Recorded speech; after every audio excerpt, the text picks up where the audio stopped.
மீண்டும் ஒரு விளையாடுதல் உங்கள் அனைவரையும் சந்திப்பதில் பெருமகிழ்ச்சி. இந்தியா பங்களாதேஷ் ஆகிய இரு அணிகளுக்கு இடையிலான 2 டெஸ்ட் போட்டிகள் கூட தொடர்கள் இப்படி இந்தியாவில் ஆரம்பமாக இருக்கிறது. இந்த போட்டித் தொடரை முதலாவது போட்டி இன்றைய தினத்தில் சென்னை சிதம்பரம் மைதானத்தில் ஆரம்பமாகின்றது என்று குறிப்பிடத்தக்கது. இதில் 4 சுற்று வெற்றி பெற்றிருந்த பங்களாதேஷ் அணி முதலாவதாக தமது அணியை களத்தெடுப்பை தெரிவு செய்து குறிப்பிடத்தக்கது. அதன் அடிப்படையில் இந்தியாவின் ஆரம்ப துடுப்பாட்ட வீரர்களாக ரோஹித் சர்மா மற்றும் சுப்மன் கில் ஆகிய இருவரும் வருவார்கள் என்று எதிர்பார்க்கப்பட்ட வண்ணம் ஜசாவி ஜஸ்வால் இன்றைய தினத்தில் ஆரம்ப துடுப்பாட்ட வீரராக ரோஹித் சர்மாவோடு இணைப்பாட்டம் அமைத்திருந்தார். ஆகவே முதலாவதாக ரோஹித் சர்மா 6 ஓட்டங்களோடு ஆட்டம் இழந்திருந்தார். அதன் பின்னதாக சுப்மன் கில் 0 ஆட்டம் இழக்க விராட் கோலி 6 ஓட்டங்களோடும் ஆட்டம் இழந்து இந்திய அணிக்கு ஒரு அழுத்தத்தை ஏற்படுத்தியிருந்தார்கள். இந்த 3 வீரர்களும் சிறப்பான முறையில் பங்களாதேஷ் பந்து வீச்சாளர்கள் முதல் 3 விக்கெட்டுகளை வீழ்த்தியிருந்தமை குறிப்பிடத்தக்கது. அதனுடைய சிறப்பான ஒரு பந்து வீச்சின் காரணமாக முதல் 3 விக்கெட்டுகள் 34 ஓட்டங்களுக்கு வீழ்த்தப்பட்டிருந்தது.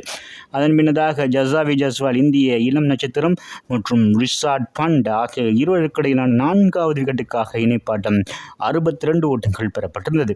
இதில் ஜசாவி ஜஸ்வால் 4 ஓட்டங்கள் 9 இடங்களாக 56 ஓட்டங்களை பெற்று ஆட்டமிழந்தோடு ரிஷாட் பண்ட் 4 ஓட்டங்கள் 6 இடங்களாக 39 ஓட்டங்களோடும் ஆட்டமிழந்திருந்தார். அதன் பின்னதாக KL ராகுல் 16 ஓட்டங்களோடு ஆட்டம் இழக்க முதல் 6 விக்கெட்டுகள் 144 ஓட்டங்களை பெற்று ஒரு இக்கட்டான சூழ்நிலையை ஏற்படுத்தியிருந்தார்கள் என்பது குறிப்பிடத்தக்கது பங்களாதேஷ் பந்து வீச்சாளர்கள்.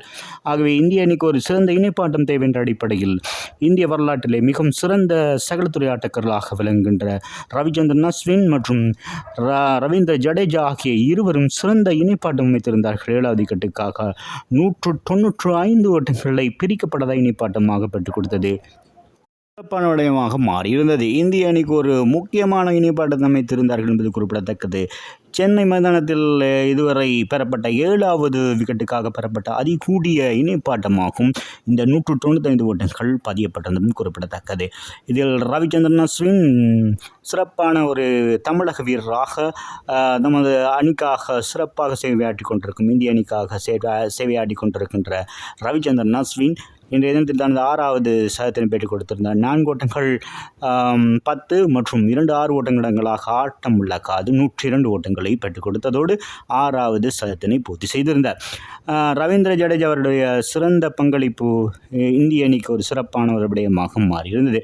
4 ஓட்டங்கள் 10 இடங்களாகவும் 6 ஓட்டங்கள் 2 இடங்களாக ஆட்டம் இழக்காது 86 ஓட்டங்களை இணைப்பாட்டமாக 195 ஓட்டங்களையும் இந்த 2 வீரர்களிடையில் பெறப்பட்டிருந்ததும் சிறப்பான விடயம். அதன் காரணமாக 339 ஓட்டங்களுக்கு 6 விக்கெட்டுகளை மாத்திரம் இழந்து முதலாவது நாளை நிறைவு செய்திருந்தது இந்திய அணி என்பது குறிப்பிடத்தக்கது. பங்களாதேஷ் பந்து வீச்சை பொறுத்தவரையில் மிகவும் சவாலான பந்து வீச்சாளராக ஹசன் 18 பந்துகளில் 58 ஓட்டங்களுக்கு 4 விக்கெட்டுகளை வீழ்த்தியிருந்தார் என்பது குறிப்பிடத்தக்கது. நாஹித் ராணா மற்றும் மெஹடி ஹசன் மிராஸ் தலா 1 விக்கெட்டுகளையும் பங்களாதேஷ் பந்து வீச்சில் வீழ்த்தியிருந்தமை குறிப்பிடத்தக்கது. நாளைய தினத்தில் 2வது தினம் ஆரம்பமாக இருக்கிறது என்பது குறிப்பிடத்தக்கது. இன்னும் 4 விக்கெட்டுகள் மீதம் இருக்கின்றன. இந்திய அணி முதலாவது இன்னிங்ஸில் எவ்வாறான ஓட்ட எண்ணிக்கையை பெறப்போகிறார் என்பதை பொறுத்திருந்து பார்ப்போம். மீண்டும் விளையாடி உங்களை சந்திக்கும் வரை உங்களிடம் விடைபெறுவது உங்கள் அன்பின் பதிலை தாஸ். வணக்கம்.